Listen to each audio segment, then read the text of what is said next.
जिसने आपकी पार्टी को एक बहुत बड़ा स्थान दिया, उस आदमी के स्मारक को आज तक आपने नहीं बनाया। और दूसरी तरह अपनी व्यवस्था के लिए, अपने ऐशो आराम के लिए आप अपने मकान को 6 महीने के अंदर बनाए। तब मुझे लगा कि मुझे माननीय कमलनाथ जी के साथ जाना चाहिए। मैं किसी प्रकार की पद को लेकर, किसी बात को लेकर कभी संगठन के पास नहीं गया, ना मैं शिकवा शिकायत करने वाला व्यक्ति हूँ, क्योंकि राजनीति में कहा जाता है कि कमजोर व्यक्ति ही शिकायत करता है। मैं अपने आप को कमजोर न पहले मानता था न आज मानता हूँ, लेकिन अपनी इस पिता की विरासत को संभालने के, इसके अलावा और कुछ काम हुए जो मेरे मन में लगातार कटोरते रहे। जैसे कि आपको पता होगा कि नगरीय निकाय में बहुत बड़ा घपला हुआ, 19.5 करोड़ रुपए।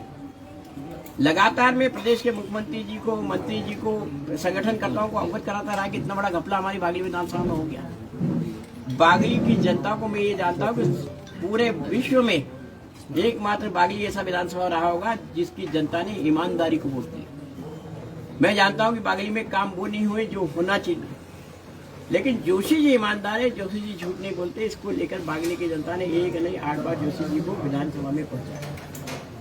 उस ईमानदारी की विरासत को संभालने की जिम्मेदारी उठी और मैंने वो उठाने का प्रयास किया, तो आधी बीजेपी मेरे खिलाफ है। तीसरा, आप सबको पता होगा कि उदयनगर में जहाँ जोशी जी 50 साल तक जिस दुकान पे बैठे थे उस दुकान को ध्वस्त कर दिया। काटाफोर में जिस दुकान पे बैठे थे उस दुकान को ध्वस्त किया। और तो और हाटपिपलिया के केड़ोद गांव में जहाँ से सम्मानीय विधायक जी आते हैं, उस गांव में जनसंघ के जमाने के कार्यकर्ता जो विकलांग था उसकी गुमटी को हटाने को एक प्रतिष्ठा का प्रश्न बनाया गया और उसको हटाया।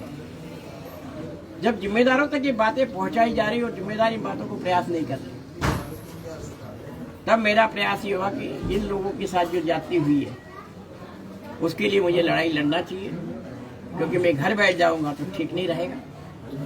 बाद में मुझे लगा कि पार्टी के सब लोगों ने मुझे बुलाने का प्रयास किया, लेकिन मुझे लगा कि अब वो स्थिति नहीं है जिसमें मैं वापस लौटूं। इसलिए मैं कल 11 बजे के आसपास भोपाल में माननीय कमलनाथ जी के बंगले के समीप एक जगह, जो कि प्रतीकात्मक रूप से हम काम करते आए हैं, आपने देखा होगा कि मैं कभी पोस्टर, बैनर, झंडा, डंडा इनकी पॉलिटिक्स में नहीं रहा हूँ। इसी कारण से हम वहाँ पर कुछ हमारे साथी जो आदिवासी हमारे पुराने हैं, बंजारे हमारे पुराने हैं, जो हम लोगों के निरंतर साथ देने वाले लोग हैं, प्रतीक के तौर पे वो कुछ लोग और भोपाल के मेरे कुछ मित्र, क्योंकि मैं भोपाल में बड़ा हुआ हूँ। सम्मानीय आरिफ अकील मेरे राजनीति में उस्ताद रहे, मैं तो उनको उस्ताद ही कहता है, उन्होंने मुझे राजनीति सिखाई थी।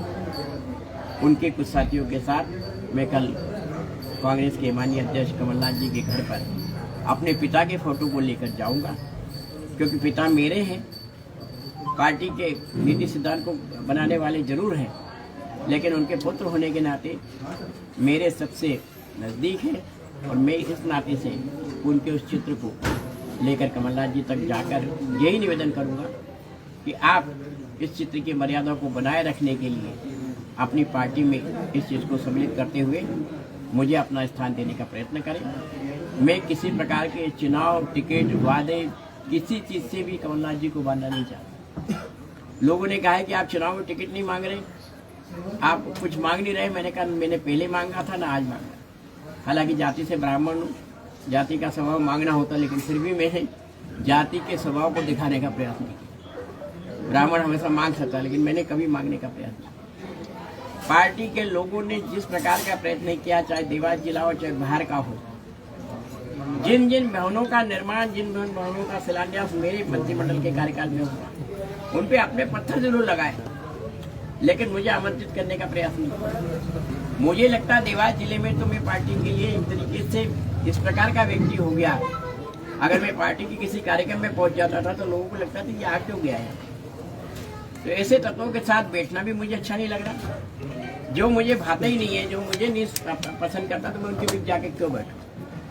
इसलिए मैं उस काम को छोड़ते हुए माननीय कमलनाथ जी के साथ जुड़कर आगामी समय की रणनीति तैयार करने का प्रयत्न करूंगा और पूरी कोशिश होगी कि हमारा देवास जिला, जो मेरी पिताजी की सुचिता की राजनीति का प्रतीक बना हुआ है, क्योंकि मैं जानता हूं, एक बार यहाँ पे डिस्ट्रिक्ट सेशन जज आए थे साउथ के, वो मेरे घर, जब मैं विधायक भी नहीं था, कुछ नहीं था, एक सामान्य कार्यकर्ता था, उसने कहा कि मेरे पिताजी ने कहा कि देवास में आपकी पोस्टिंग हुई तो 2 लोगों से जरूर मिल, जब 2 जगह जरूर जाना, एक कुमार गंधर्व वहाँ रहते हैं, दूसरे कैलाश जी। एक सर्कस आया था केरल का, उसके मैनेजर मुझे ढूंढते आए थे। उन्होंने कहा था हमारे मालिक ने कहा है कि आप अगर वहाँ जा रहे हैं तो देवास में कैलाश जोशी जी रहते हैं, उनके परिवार को पूरे टाइम पे निःशुल्क पास। तो मेरे पिताजी की सुचिता केरल तक है, कर्नाटक तक है, आंध्र तक है। तो उस सुचिता को बढ़ाए रखने का जो उन्होंने जन जागरण के माध्यम से, जन के माध्यम से जो काम किया, उनके साथ जुड़कर मैं आगामी अपनी राजनीति सफर पूरा करने का प्रयत्न करूँगा और पूरी कोशिश करूँगा कि अपने देवास जिले को जो कमियां कहीं न कहीं परिलक्षित होती है मेरे दिमाग से, मैं किसी पे कोई आरोप प्रत्यारोप नहीं लगाना चाहता, लेकिन सुचिता की राजनीति का मैं आज भी वादा करता हूँ कि जो जोशी जी ने मेरे को विरासत में दिया है। आप सब लोग देख रहे हैं कि कैलाश जोशी जी का ये जो मकान है, जो पुराने साथी वो जानते हैं कि 3 कमरों का मकान उनके नाम पर है, बाकी उनके पास कोई संपत्ति नहीं है। उनकी जो 20 बीघा जमीन उनके पिताजी ने उनको दी थी, उसमें 10-10 बीघा की जमीन कर दी, 10 इंच जमीन उन्होंने बढ़ाई। मैंने भी अपनी 10 बीघा की जमीन में 10 इंच जमीन नहीं बढ़ाई। एक विधायक के नाते जो मकान मिलता है, उस मकान में मैंने वहाँ पर लिया, बाकायदा किस्तों से उसका आवंटन होता। आज मेरे पास स्वयं की 4 व्हीलर गाड़ी नहीं है, जोशी जी ने मुझे कोई 4 व्हीलर गाड़ी नहीं दी, कोई संपत्ति नहीं दी। इस नाते से एक जो साफ सुथरी राजनीति होना चाहिए, मुझे लगता है आज के तारीख में बिना लिए दिए कोई काम नहीं। भ्रष्टाचार की बेतरनी इतनी तेजी से बढ़ रही है कि मेरे ख्याल से गरुड़ पुराण जो हमारे यहाँ होता है, उसमें इसका एक चैप्टर कहीं कहीं जुड़ जाएगा कि भ्रष्टाचार करने वाले, इतने खाने वालों को ये मिलेगा, उतने खाने वालों को ये मिलेगा। तो मुझे लगता है कि ये भ्रष्टाचार रुकना चाहिए, भ्रष्टाचार के साथ अत्याचार रुकना चाहिए। क्योंकि अभी मेरे पास परसों एक जमीन का मामला आया जिसमें कलौता समाज के हमारे दरियाव सिंह धनोरा गांव के रहने वाले, हाई कोर्ट से स्टे है, लेकिन तहसीलदार और टीआई उनसे 50-50 हजार रुपये मांग रहे हैं। वो मांग के कह रहे कि तुम 50 हजार रुपये दे देगा तो तेरा कर देंगे, नहीं तो हमको सामने वाले पैसा दे रहा हम उसके नाम कर, उसके नाम उसको जबरदस्ती जाके कब्जा दिलवाते। एक बुढ़ा आदमी जो 60-65 साल का कैसे अपनी जमीन की रक्षा कर सकता है? मुझे भी लगता है कि मैं भी उनकी मदद करने में अक्षम था, क्योंकि मैं सड़क पे नहीं उतर सकता, पार्टी की मर्यादा में बनना था। लेकिन आज उसके लिए अगर सड़क पर उतरना है तो उसकी तैयारी भी मैं करके रहूँगा और पूरी सुचिता की एक प्रतीक राजनीति के रूप में काम करने का प्रयत्न करूँगा। भैया लगातार आपकी उपेक्षा हो रही है, जैसा कि आप बता रहे हैं, और आपके निशाने पे पूरे समय मुख्यमंत्री जी है, तो क्या मानते हैं आप, इसका जिम्मेदार कौन है? मुख्यमंत्री जी? नहीं, देखिए, मुख्यमंत्री अगर जैसे कि किसी ने कहा है कि गाली भी बॉस की और ताली भी बॉस की, जब ताली आप लेते हो तो गाली भी आपकी, गाली भी आपको लेना चाहिए, बिल्कुल गाली आपको लेना चाहिए। पिछले 2 साल से देवास में भी भारतीय जनता पार्टी के विभिन्न कार्यक्रमों में आपकी उपेक्षा देखी गई। मुझे बुलाया नहीं गया ना, मैं बताता रहा हूँ, मुझे बुलाया नहीं गया। जब कार्यक्रम में बुला नहीं जाएगा मैं जबरदस्ती घुसने की कोशिश नहीं करता। कल आपने एक पत्रकार को ये बोला था कि मुझे आतंकवादी समझा गया, क्या मुझे लगता था कि भाई मेरे साथी मुझे ऐसा घूर के देखते थे, बात तो करना दूर है, लेकिन मुझे लगता था वो दूर से अगर वो आसपास देखता था कि फलाना उनको देख नहीं ले, अगर देख लेंगे तो मतलब डर के मारे वो मुझे नमस्कार भी करना चाहता था तो नमस्कार नहीं करता। क्या आपको ये आशंका थी कि प्रदेश का संगठन और सत्ता उनके इशारे पे हो रहा है? कहीं न कोई शेयर हो। भैया आपने पिता पुत्र की बात करी, चूंकि आपके पुत्र अभी भी संगठन की बात कर रहे हैं। देखिए, मेरा पिता पुत्र अभी बालिग है, मैच्योर है और साइबर लॉ में उसने डिप्लोमा किया है एलएनयू जैसे प्रतिष्ठित संस्थान से। उसकी राजनीति बहुत सीमित है, आज की तारीख में उसकी राजनीति कोई बड़ी नहीं है। मैं राजनीति के पूरे क्षेत्र में मध्य प्रदेश में जान पहचान के रूप में अपने आप को स्थापित कर चुका हूँ, इसलिए मैं एक अपनी विचारधारा को उसमें थोपूं ये ठीक नहीं है, लेकिन कामों के द्वारा उसको अपने साथ लाऊं, ये मेरी जिम्मेदारी और मैं आज नहीं तो कल से लेके आऊँ। भैया आपने कहा था कि आपको पुलिस के द्वारा भी फंसाने का प्रयास किया गया, इसका खुलासा भविष्य में करेंगे? देखिए, देवास के कुछ थानों में एक प्रकार के विशेष टीआई नियुक्त किए गए। बागली विधानसभा में 4 साल के अंदर 10-10 टीआई बदले, आप रिकॉर्ड उठा के देख लेना। उदयनगर थाना, सतवास थाना, कांटाबोर थाना, बागली थाना, 10-10 टीआई 4 साल में बदले गए। लेकिन हाटपिपलिया के 3 थानों में एक ही प्रकार के टीआई जमे हुए और एक केस इन तीनों थानों में से एक जगह लंबित है। उस केस का खुलासा कोर्ट के माध्यम से होगा, क्योंकि माननीय न्यायालय पे मुझे भरोसा है और मैं तो दावे से ये सामने वाले नेताओं से भी कहना चाहता हूँ, जिस दिन वो केस का निर्णय उनके विरुद्ध होगा या तो वो अपनी सारी संपत्ति जनता को समर्पित कर दे, नहीं तो अगर वो हार गया तो मैं उनको जनता को अपनी संपत्ति। भैया कुछ डॉक्यूमेंट हमको विधायक मनोज चौधरी ने भेजे हैं, उसमें उन्होंने ये दावा किया है कि जो कैलाश जोशी जी का जो स्मारक बना है वो बीजेपी के काल में बना है और उन्होंने ही बनाया है, उनका ऐसा दावा है उसमें। आप देख लेना बीजेपी काल में बना है क्या, अभी आपका संवाददाता होगा पूछ लो बन गया क्या। मेरा ये थोड़ी कहना बना नहीं, किसके कार्यकाल में बना, किसके कार्यकाल में नहीं बना।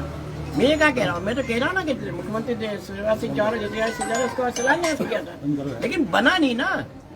बन जाता तो मुझे क्या। शेखावत जी कह रहे हैं अवैध कार्यों का गढ़ बन चुका है मध्य प्रदेश, क्योंकि देवास जिला भी उससे अछूता नहीं है। नहीं देखिए, जनप्रतिनिधि भूमाफिया कहलाए, जनप्रतिनिधि कॉलोनाइजर कहलाए, जनप्रतिनिधि माइनिंग माफिया कहलाए, क्या ये सब तो ठीक है। मैं भी बागली का विधायक रहा, मैं भी 5-10 साल हटिया का विधायक रहा हूँ, लेकिन मेरे आगे तो संज्ञा नहीं लगी। आज बहुत से लोग हैं जो राजनीति में काम करते हैं, उनके आगे संज्ञा नहीं लगी। लेकिन माइनिंग में आप विधायक इन्वॉल्व हो रहा, कॉलोनाइजर में विधायक इन्वॉल्व हो रहा, सट्टे जीवन में विधायक इन्वॉल्व हो रहा, उसकी जिम्मेदारी किसको। क्या मानते हैं आप पार्टी के बड़े नेता जो है वो मुखर होने लगे, भंवर सिंह मिश्रा हो, जैसे आप हो, क्या वजह क्या है इसकी वजह क्या है? देखिए, मैं राजनीति में किसी मकसद को लेके नहीं आया। मैं राजनीति में इसलिए आया था कि मैं जब से फर्स्ट ईयर में कॉलेज में गया था, मेरी रैगिंग इसलिए हुई थी कि मैं जनसंघ नेता का लड़का था। उस समय कांग्रेस का ये 81 की बात है।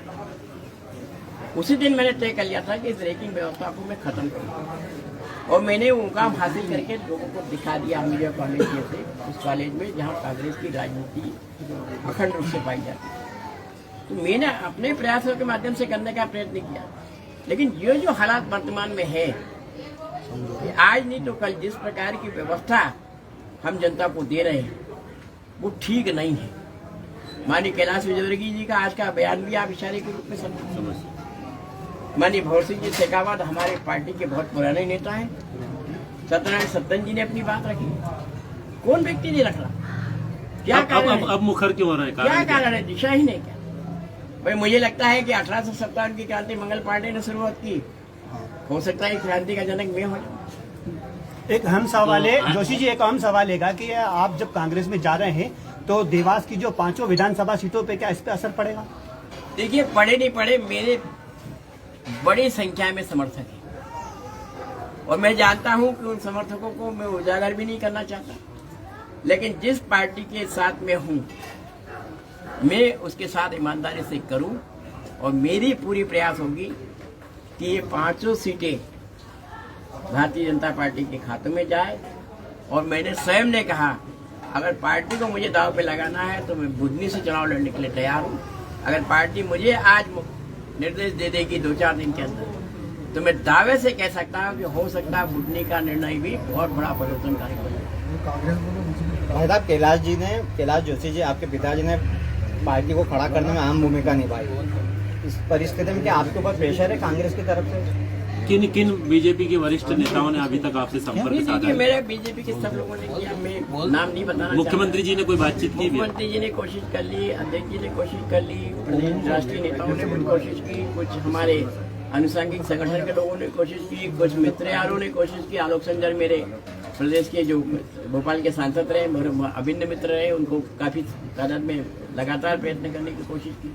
मेरे कुछ मित्र भी हैं जो स्वाभाविक रूप से भारतीय जनता पार्टी से जुड़े हैं आज भी, उनसे भी कोशिश की। लेकिन जैसा मैंने कहा कि मेरा सिर्फ एक मान सम्मान की लड़ाई है, वो भी पिताजी के प्रति। मेरा मान सम्मान मुझे कतई नहीं चाहिए। या मुख्यमंत्री जी का कोई मैसेज आपको किसी के माध्यम से मिला क्या? काफी मैसेज आए, लेकिन क्या कहना पड़ रहा है? मैंने पिछली 3 तारीख के बाद से मैसेज बंद कर दिए, क्योंकि अगर उनको मेरी या मेरे पिताजी की कोई जरूरत होती तो जिस दिन मैंने पहला मुद्दा उठाया था उसी दिन वो नामकरण और शिलान्यास स्तर का काम शुरू कर दिया। यानी आपकी उपेक्षा जानबूझकर की जा रही थी, ऐसा मुझे लगता है। भैया रघुनंदन शर्मा जी ने भी एक ट्वीट किया है थोड़ी देर पहले और आपसे आग्रह किया है कि आप बने रहो। आखिरी मर्तबा। देखिए, रघु जी मेरे बहुत आदरणीय है और मेरे पिताजी के ये कहा जाता है कि वो बहुत अभिन्न सहयोगी रहे। मैं किसी के कहने पे कहीं मिलने नहीं गया, सिर्फ रघुनंदन शर्मा जी के कहने पे मिलने गया था, और वो भी इसलिए कि मुझे लगा कि मैं भोपाल गया था थोड़े समय के लिए, और वहाँ गया था जिस स्थान पे मैंने राजनीति का मंच जमाया था, मीडिया कॉलेज। मुझे एक याद सता रही थी कि उस कॉलेज पे जाऊँ, उस कॉलेज की मिट्टी को एक बार नमन करूँगा, क्योंकि वहीं शिवराज सिंह चौहान और हमने साथ काम किया।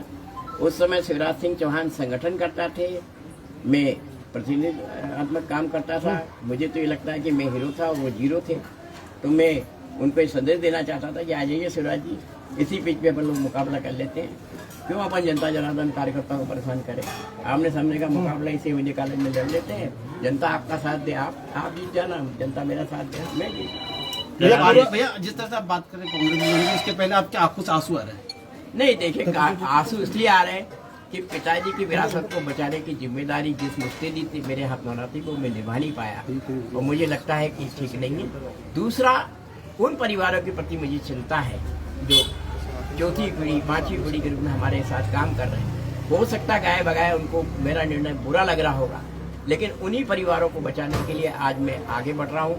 ईश्वर उन सब हमारे प्रेरणाकर्ताओं को, जो कि भारतीय जनता पार्टी के रूप में मेरे पिताजी के सहयोगी रहे, वो सब मेरे माता पिता, मेरे सहयोगीगण जो आज कहीं न कहीं ऊपर से मुझे देख रहे, वो मुझे इतनी ताकत दे कि मैंने उनकी इस लड़ाई को लड़ पाऊं। कल किस तरह से आप कमलनाथ से मिलेंगे? भैया अंतिम एक सवाल ये भी था कि जो केंद्रीय नेतृत्व का कल भी आपके संपर्क हुआ, अरुण सिंह जी ने भी आपसे संपर्क करा, तो उनका दिल्ली भी बुलावा था, तो वो भी अब अस्वीकार है आपका? नहीं, मैं कहीं नहीं जाना वाला, कहीं नहीं आने वाला, मैंने अपना निर्णय बता दिया, क्योंकि निर्णय पलटने वाला आदमी, मैं तो यही मानता हूँ, किसी ने कहा है कि आप किसी रास्ते पे चलते हो और उस रास्ते से वापस लौटते हो तो आपको दुगना समय पार करना पड़ता है, क्योंकि जितना समय आपने वापस लगाने में लगा दिया उतना समय वापस आपको जाना है। जब मेरी मंजिल ही नहीं है वो, तो मैं उस रास्ते पे क्यों जाऊँ?